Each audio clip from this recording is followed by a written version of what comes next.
Onthou, hierdie is lewensbeginsels waaroor ons praat. Positiewe lewensbeginsels wat ons help om emosioneel te groei.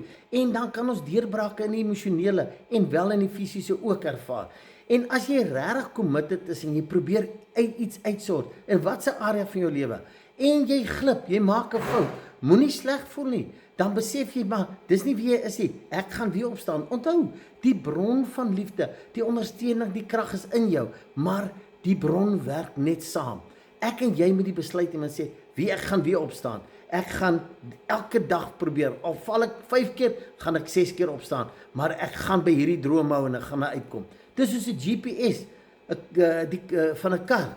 As jy verkeerd afdraai, dan skel die GPS jou nie uit oor, wow, wat jy alles verkeerd gery en wat ook al nie, en sê, gaan kyk wat jy gedoen het. Nee, hy sê net, kom ons reroute, ons vat 'n ander pad, maar ons gaan by die eindbestemming uitkom. En dit is presies wat dit gaan. Ons moet aanhou en aanhou, ons sal deurbreek in daai droom.